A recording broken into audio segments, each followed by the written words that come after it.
Hello everyone, I'm back with the news wrap up, and it was generally an uneventful day in Jammu and Kashmir today, but there was some good news and there was some bad, so let's get right into it. Today, a Pakistani intruder was arrested along the international border in Jammu and Kashmir. In the Samba sector, border security force apprehended a Pakistani intruder, and it was said that on the international border in the Samba sector, the BSF patrol around 2 a.m. observed a movement between the international boundary and border security fence, following which they located the intruder. The questioning of the intruder is in progress, and on Tuesday as well, an intruder from Pakistan was shot dead by the border security forces on the international border in the Ramgarh area of Jammu Samba district. Sources said about that intruder that the intruder repeatedly ignored warnings by the BSF, and so he was shot dead near Maluchak post of the BSF in Ramgarh subsector. Apart from that, the political happenings of Jammu and Kashmir include the fact that two People's Democratic Party leaders, Khurshid Alam and Yasir Reshi, on Sunday formally resigned from the party. Yasir Reshi was a leader from Nizbal area of North Kashmir's Bandipora district. He said that he had already parted ways with the party leadership about 2 years ago, and today he has formally resigned from the party. On being asked about which party he was going to join next, Reshi said that he will have discussions with his workers and then he will take a step forward. Earlier in the day, senior PDP leader Khurshid Alam also resigned from the party, citing lack of political vision and strategy as the reasons for parting ways with the party. A good news that comes from Srinagar is that at least 89 students of the National Institute of Technology, Srinagar, have qualified the GATE examination 2021. Out of the 212 students who appeared in the GATE examination at NIT Srinagar, 89 have qualified the exams with good ranks. The figures include 35 students of civil engineering, 14 in engineering services, examination 12 mechanical, 11 in electrical engineering, 8 in information technology, 4 in chemical engineering, 4 in computer science and engineering, and 1 from metallurgical and materials engineering department. And congratulations to all these people who have qualified the GATE examination. Director NIT Srinagar Professor Dr. Rakesh Sehgal has also expressed gratitude to the qualifiers and congratulated them on their success. Regarding the security scenario in Jammu and Kashmir, jarring news comes. Security forces in Jammu and Kashmir are trying to strengthen the bulletproofing as steel bullets have emerged again in Jammu and Kashmir. So the security forces have started strengthening the bulletproofing shield of their vehicles and bunkers after steel bullets were recovered from terrorists during an encounter in South Kashmir recently. These steel bullets can pierce through normal protective shields as well. A few days back, local commander of the banned Jaish-e-Mohammed terror group, Vilayat Hussain Lone, who went by the alias Sajjad Afghani, was killed in an encounter at Shopian.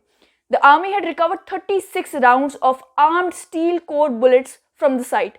The recoveries raised alarm bells within the security establishment, as these bullets can harm police personnel, security personnel, even while they are wearing a regular protective shield. Officials said that now the vehicles, especially deployed in South Kashmir, and personnel moving for anti-terror operations in Jammu and Kashmir, especially in South Kashmir, are being equipped with shields which have an extra layer of protection for blunting such penetrative bullets. The official said that the ammunition normally used in the AK series rifles was being modified from across the border with the help of Chinese technology of encasing bullets with hard steel core. The bullet is termed as armor piercing, and it is built of hardened steel or tungsten carbide. The first incident of use of steel core bullet was noticed on the New Year Eve of 2017 when Jaish-e-Mohammed terrorists carried out a suicide attack on a CRPF camp in Lethpora in South Kashmir.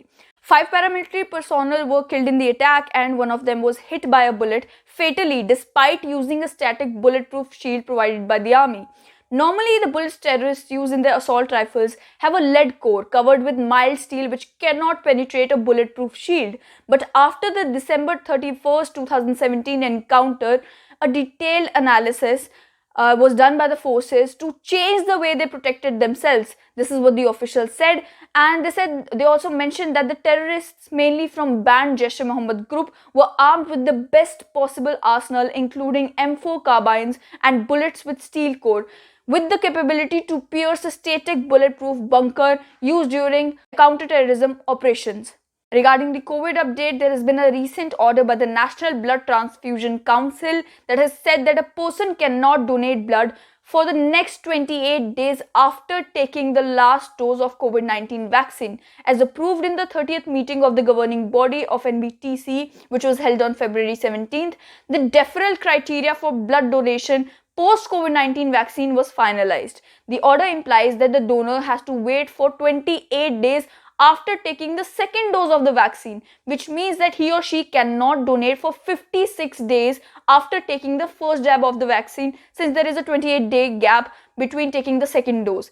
This is irrespective of the type of vaccine received. Also, on whether one should avoid alcohol after receiving the COVID-19 vaccine, the Ministry of Health and Family Welfare, in a series of FAQs, has clarified that according to experts, there is no evidence of alcohol impairing the effectiveness of the vaccine.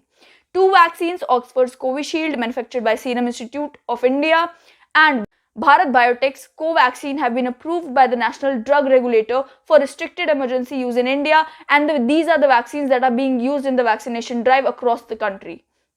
Apart from that, observing the COVID-19 cases that are increasing at an alarming rate in Jammu and Kashmir, Chief Justice of Jammu and Kashmir High Court Justice Pankaj Mittal has ordered strict compliance of its February 3 order, by virtue of which the entry of litigants and public into the court premises from the very outer gate shall continue to be prohibited. It is mentioned in the order that the guidelines and directions are not being strictly adhered to, resulting in considerable increase in footfall in the court premises, thereby enhancing the chance of risk of spreading of COVID-19 infection. That is all for today, and as I mentioned, it was an uneventful day, but still there was some good news and some bad. You can comment below and let me know what other suggestions you have regarding this news wrap up that I am planning to do every day. It will be a regular segment if you keep on giving your love and support as you're doing right now. But let's see, if you have any suggestions in your mind, any segments that you would like me to add in this section, please comment below. Let me know. All kinds of suggestions are welcome.